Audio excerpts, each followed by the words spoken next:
Hello friends, मेरा नाम है अजय और आज हम बात करेंगे स्टेरॉइड्स का हमारे दिल पर या हमारे कार्डियोवास्कुलर सिस्टम पर क्या नेगेटिव इम्पैक्ट होता है। एनाबॉलिक एंडोजेनिक स्टेरॉइड्स का प्रयोग अगर हम चिकित्सीय मात्रा से अधिक और कई बार चिकित्सीय मात्रा में भी करते हैं तो यह कार्डियोवास्कुलर सिस्टम पर कई प्रकार के नेगेटिव इम्पैक्ट डाल सकता है। यह इफ़ेक्ट्स कई एरियाज़ में दिखाई दे सकते हैं, जैसे सीरम कोलेस्ट्रॉल में नेगेटिव अल्ट्रेशन, वेंट्रिकुलर वॉल्स का थिक होना, ब्लड प्रेशर का बढ़ना और वस्कुलर रिएक्टिविटी में बदलाव होना। अगर ज़्यादा गहराई में ना जाया जाए तो हम यह भी कह सकते हैं कि ये दवाएं सामान्यतः काफ़ी सुरक्षित मानी जाती हैं। एक सामान्य स्वस्थ व्यक्ति अगर एक ही स्टेरॉइड साइकिल का यूज़ करता है तो हार्ट अटैक और स्ट्रोक होने का खतरा बहुत ही कम होता है। लेकिन जब इन स्टेरॉइड्स का लंबे समय तक मिसयूज़ किया जाता है तब इनके नेगेटिव इम्पैक्ट कार्डियोवास्कुलर सिस्टम पर धीरे धीरे दिखने लगते हैं, जिससे हार्ट अटैक और स्ट्रोक के कारण समय से पहले मृत्यु का खतरा बढ़ जाता है। स्टेरॉइड्स के खतरे को बेहतर तरीके से समझने के लिए हमें समझना होगा कि एनाबॉलिक एंड्रोजेनिक स्टेरॉइड्स किस प्रकार से कार्डियोवास्कुलर सिस्टम को प्रभावित करते हैं। कोलेस्ट्रॉल और लिपिड के बारे में बात करें तो दोस्तों, जब हम एनाबॉलिक एंड्रोजेनिक स्टेरॉइड का यूज़ स्टेरॉइड साइकिल में या टेस्टोस्टेरोन रिप्लेसमेंट थेरेपी में करते हैं तो एचडीएल जो कि अच्छा और एलडीएल जो कि ख़राब कोलेस्ट्रॉल है, दोनों के लेवल में नेगेटिवली इम्पैक्ट आता है। एचडीएल और एलडीएल के रेशियो से प्लाक के बनने की स्थिति का एक सामान्य अंदाज़ा मिल जाता है। स्टेरॉइड्स के लंबे यूज़ से नॉर्मली एचडीएल स्तर कम हो जाता है, जो अक्सर स्टेबल या बढ़े हुए एलडीएल लेवल के साथ होता है। ट्राइग्लाइसराइड का लेवल भी बढ़ सकता है और इस तरह के बदलाव हर तरह से नुकसानदेह साबित हो सकते हैं।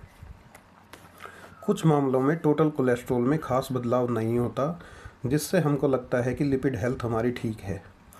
लगभग हर स्थिति में एचडीएल और एलडीएल का अनुपात कम हो जाता है। हालांकि स्टेरॉइड साइकिल बंद करने के बाद यह रेशियो नॉर्मल हो सकता है, लेकिन आर्टरी में जमा प्लाक अधिक स्टेबल होता है और समय के साथ प्लाक जमा होने से धमनियां संकरी और बंद होने लगती हैं तथा लंबे समय तक स्टेरॉइड्स के मिसयूज से लिपिड में यह खराब बदलाव दिखता है, जो कार्डियोवास्कुलर को हुए गंभीर नुकसान को दिखाता है। एनाबॉलिक एंड्रोजेनिक स्टेरॉइड खास तौर पर एचडीएल स्तर को हमेशा कम करते हैं। यह एंड्रोजेनिक एडवर्स इफेक्ट के कारण लीवर एंजाइम हेप्टिक लाइपेस की एक्टिविटी बढ़ने से होता है, जो कि एचडीएल कोलेस्ट्रॉल को ब्रेक डाउन करता है। जब शरीर में हेप्टिक लाइपेस की एक्टिविटी बढ़ती है तो हमारे लिए लाभकारी एंटी एथेरोजेनिक एचडीएल पार्टिकल्स तेज़ी से ब्लड सर्कुलेशन से क्लियर हो जाते हैं, जिससे उनका स्तर गिर जाता है। यह प्रभाव स्टेरॉइड लेने पर साफ तौर से देखा गया है। उदाहरण के लिए टेस्टोस्टेरोन साइपोनेट 300 mg पर वीक जब दिया गया तो एचडीएल में 21% की कमी देखी गई। खुराक को 600 mg तक बढ़ाने पर भी उतना ही प्रभाव देखा गया, जिससे यह संकेत मिलता है कि एचडीएल कम सीमा में स्टेरॉइड्स लेने पर भी कम होने लगता है। ओरल स्टेरॉइड्स खास तौर पर C17 alpha alkaloid compounds hepatic lipase को बढ़ाने और एचडीएल को सुप्रेस करने में बहुत ही पावरफुल माने जाते हैं। इसका कारण लीवर में उनका फर्स्ट पास मेटाबॉलिज्म का होना और हाई कंसंट्रेशन का होना है। स्टेनोजोलोल एंड्रोजेनिक साइड इफ़ेक्ट्स के मामले में टेस्टोस्टेरोन से हल्का हो सकता है, लेकिन कार्डियोवास्कुलर स्ट्रेन के मामले में उससे कम नहीं है। एक अध्ययन में 200 mg साप्ताहिक टेस्टोस्टेरोन एनेंथेट और 6 mg डेली स्टेनाजोल की तुलना की गई, जिसमें दोनों के बीच स्पष्ट अंतर दिखा। केवल 6 हफ्तों में 6 mg स्टेनाजोलोल ने एचडीएल को 33% और एचडीएल2 को 71% तक कम कर दिया। वहीं टेस्टोस्टेरोन ग्रुप में एचडीएल3 केवल 9% तक कम हुआ। स्टेनाजोलोल के साथ एलडीएल 29% बढ़ गया, जबकि टेस्टोस्टेरोन के साथ यह 16% कम हुआ। एस्ट्रीफाइड इंजेक्शंस वाले स्टेरॉइड सामान्यतः ओरल दवाओं वाले की तुलना में कार्डियोवास्कुलर सिस्टम के लिए कम हानिकर पाए गए हैं। दोस्तों, यह भी समझना महत्वपूर्ण है कि एस्ट्रोजन का कोलेस्ट्रॉल प्रोफाइल पर पॉजिटिव इम्पैक्ट हो सकता है। टेस्टोस्टेरोन का एरोमेटाइजेशन के कारण एस्ट्राडियोल में बदलना सीरम कोलेस्ट्रॉल में होने वाले ड्रामेटिक चेंज को रोकता है।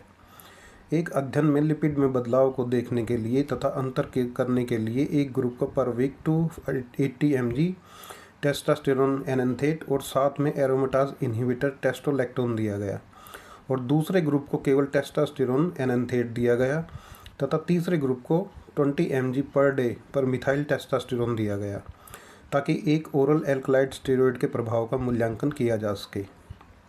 केवल टेस्टोस्टेरोन एनान्थेट लेने वाले समूह में 12 सप्ताह के दौरान HDL की ज़्यादा कमी नहीं देखी गई, लेकिन केवल 4 सप्ताह में टेस्टोस्टेरोन प्लस एरोमेटाज इन्हिबिटर लेने वाले समूह में HDL में औसतन 25% की कमी देखी गई। मिथाइल टेस्टोस्टेरोन लेने वाले समूह में सबसे अधिक लगभग 35% की 4 सप्ताह में गिरावट देखी गई तथा इस ग्रुप में LDL की भी बढ़ोतरी हुई। कोलेस्ट्रॉल पर एस्ट्रोजन के पॉसिबल पॉजिटिव इम्पैक्ट्स के कारण एस्ट्रोजन का मेंटेन करना जरूरी हो जाता है। इस बारे में भी सोचना जरूरी है कि एस्ट्रोजन कंट्रोल करने वाली दवाओं की ज़रूरत है भी या नहीं है, और क्या साइड इफ़ेक्ट्स इतने विजिबल हैं या बस पॉसिबल साइड इफ़ेक्ट्स को रोकने के लिए लिए जा रहे हैं। उदाहरण के लिए टैमोक्सिफेन सिट्रेट, जो कि एस्ट्रोजन रिसेप्टर एंटागोनिस्ट है, कोलेस्ट्रॉल पर एंटी एस्ट्रोजेनिक इम्पैक्ट नहीं दिखाता, बल्कि कुछ मामलों में HDL को बढ़ाता है। इसलिए बॉडी बिल्डर्स एरोमेटाज इन्हिबिटर की बजाय टैमोक्सिफेन का उपयोग करते हैं, खासकर जब वे लंबे समय तक स्टेरॉइड्स लेते हैं और कार्डियोवास्कुलर स्ट्रेन को लेकर चिंतित रहते हैं। अब हम एनलार्ज हार्ट की अगर बात करें तो ह्यूमन हार्ट भी एक मसल होती है। इसमें फंक्शनल एंड्रोजन रिसेप्टर्स होते हैं और यह मेल स्टेरॉइड्स के प्रति ग्रोथ रिस्पॉन्सिव होता है। यही कारण है कि पुरुषों में औसतन महिलाओं की तुलना में हार्ट का साइज़ बड़ा होता है। फिजिकल एक्टिविटी भी हार्ट की ग्रोथ पर स्ट्रॉन्ग इम्पैक्ट डाल सकती है। रेजिस्टेंस ट्रेनिंग आमतौर पर हार्ट की वेंट्रिकुलर वॉल की थिकनेस बढ़ा देती है, लेकिन इसमें इंटरनल कैविटी का इक्वल एक्सपेंशन नहीं होता। इसे कॉन्सेंट्रिक रीमॉडलिंग कहा जाता है। दूसरी ओर एरोबिक एक्सरसाइज में हार्ट का साइज़ मुख्यतः इंटरनल कैविटी के एक्सपेंशन से बढ़ता है, वेंट्रिकल वॉल की थिकनेस बढ़ाए बिना। इसे एक्सेंट्रिक रीमॉडलिंग कहा जाता है। कॉन्सेंट्रिक या एक्सेंट्रिक रीमॉडलिंग के बावजूद एथलीट्स के हार्ट में डायस्टोलिक वर्क यानी खून का भरना और धकेलना सामान्य रहता है। जब नियमित प्रशिक्षण बंद कर दिया जाता है तो वॉल की थिकनेस और एक्सपेंशन कम होने लगता है। एनाबॉलिक स्टेरॉइड्स का दुरुपयोग करने वाले लोगों में बाएं और दाएं वेंट्रिकल वॉल के थिक होने का डर रहता है, जिसे वेंट्रिकुलर हाइपरट्रॉफी कहा जाता है। विशेष रूप से बाएं वेंट्रिकल की मेन पंपिंग चैम्बर की हाइपरट्रॉफी एनाबॉलिक स्टेरॉइड्स का मिसयूज़ करने वालों में व्यापक रूप से पाई जाती है। हालांकि बाएं वेंट्रिकल की हाइपरट्रॉफी नेचुरल पावर एथलीट्स में भी देखी जाती है, लेकिन स्टेरॉइड्स लेने वाले एथलीट्स में वॉल की थिकनेस कहीं अधिक गंभीर होती है। इसके साथ साथ वे इस थिकनेस से जुड़ी बीमारियां भी विकसित कर लेते हैं, जैसे डायस्टोलिक फंक्शन, जो कि दिल के रिलैक्स होने की क्षमता का खराब होना, जिसके कारण दिल की कार्यक्षमता का कम हो जाना होता है। यह इम्पेयरमेंट का लेवल स्टेरॉइड की डोज और यूज़ करने की ड्यूरेशन से सीधे तौर पर जुड़ा होता है। यदि बाएं वेंट्रिकल की वॉल की थिकनेस 13 मिलीमीटर से अधिक हो जाए तो बिल्कुल भी नेचुरल नहीं होता, और यह स्टेरॉइड के मिसयूज़ या अन्य कारणों का संकेत हो सकता है। यह बात यह भी संकेत दे सकती है कि पैथोलॉजिकल बाएं वेंट्रिकल की हाइपरट्रॉफी डेवलप हो चुकी है। ऐसे मरीजों के लिए एडिशनल टेस्टिंग की सलाह दी जाती है। लेफ्ट वेंट्रिकुलर हाइपरट्रॉफी LVH अधिक बॉडी वेट वाले और हाई ब्लड प्रेशर वाले व्यक्तियों में मृत्यु का एक इंडिपेंडेंट प्रिडिक्टर होता है। इसे एट्रियल फिब्रिलेशन, वेंट्रिकुलर एरिथमिया और अचानक बेहोशी और मृत्यु से भी जोड़ा गया है। हालांकि जो खिलाड़ी स्टेरॉइड्स का उपयोग नहीं करते उनमें LVH आमतौर पर चिकित्सीय रूप से महत्वपूर्ण नहीं होता, लेकिन स्टेरॉइड मिसयूज़ करने वालों में LVH के साथ QT डिस्पर्शन में असामान्य वृद्धि देखी जाती है। ये परिवर्तन हाई ब्लड प्रेशर वाले मरीजों में देखी जाने वाली QT डिस्पर्शन इंक्रीज के समान होते हैं।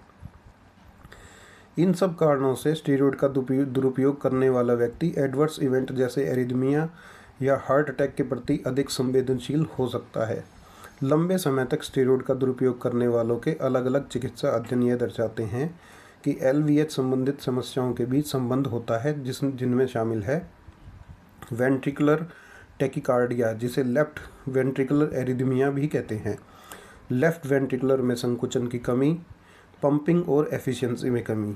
हार्ट का मास स्टेरॉइड्स के उपयोग उसकी मात्रा और अवधि के अनुसार बढ़ या घट सकता है। इसी तरह से जब एनाबॉलिक एंड्रोजेनिक स्टेरॉइड्स का उपयोग बंद कर दिया जाता है तो हृदय का आकार सामान्यतः कम होने लगता है। यह प्रभाव उस स्थिति के समान है जब कोई एथलीट कठोर प्रशिक्षण बंद कर देता है, तब भी हृदय का आकार कम हो जाता है। हालांकि इसके बावजूद स्टेरॉइड्स के कारण हार्ट की कुछ मसल्स का आकार और एफिशिएंसी में हुए कुछ बदलाव स्थायी भी रह सकते हैं। अध्ययनों में पाया गया है कि जो खिलाड़ी कई वर्षों तक स्टेरॉइड्स का उपयोग बंद कर चुके थे, उनमें भी नॉन स्टेरॉइड यूज़ करने वाले खिलाड़ियों की तुलना में लेफ्ट कंसेंट्रिक वेंट्रिकुलर हाइपोट्रोफी की अतिवृद्धि बनी रही। लंबे समय तक स्टेरॉइड्स मिसयूज़ के बाद और फिर उसे छोड़ने के बाद पैथोलॉजिकल एलवीएच का भविष्य क्या होता है, यह अभी भी शोध और बहस का विषय बना हुआ है। दोस्तों, एनाबॉलिक स्टेरॉइड्स के मिसयूज़ को कुछ मामलों में हार्ट की मसल्स को सीधा नुकसान पहुंचाने वाला माना जाता है। अध्ययनों में जब हार्ट सेल कल्चर को एएएस के संपर्क में लाया गया तो कॉन्ट्रैक्टाइल एफिशिएंसी में कमी, सेल्स की फ्रेजिलिटी में इंक्रीज़ होना और सेलुलर माइटोकॉन्ड्रियल एक्टिविटी में कमी देखी गई। यह इस बात को प्रूव करता है कि इनका हार्ट की मसल पर टॉक्सिक प्रभाव पड़ने की संभावना हो सकती है। इसके अलावा कई केस रिपोर्ट्स में ऐसी विकृतियां पाई गई हैं, जैसे हार्ट में स्कार टिश्यू का बिल्डअप होना, हार्ट टिश्यू में सूजन, हार्ट सेल्स में कोशिकाओं के अंदर ट्राइग्लाइसराइड का जमा होना, हार्ट टिश्यू की डेथ होना आदि। ये समस्याएं लंबे समय तक स्टेरॉइड का दुरुपयोग करने वालों में देखी गई हैं।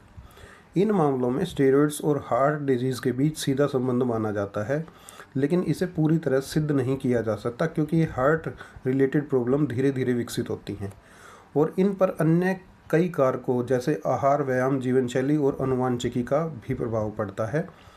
फिर भी लंबे समय तक स्टेरॉइड्स के मिसयूज़ करने वालों की हार्ट मसल को नुकसान होने की संभावना के बारे में लोगों को सावधान रहने की सलाह दी जाती है। दोस्तों, ये वीडियो अब हम यहीं पर समाप्त करते हैं। अगले वीडियो में हम स्टेरॉइड्स के अन्य साइड इफ़ेक्ट्स के बारे में बात करेंगे। धन्यवाद।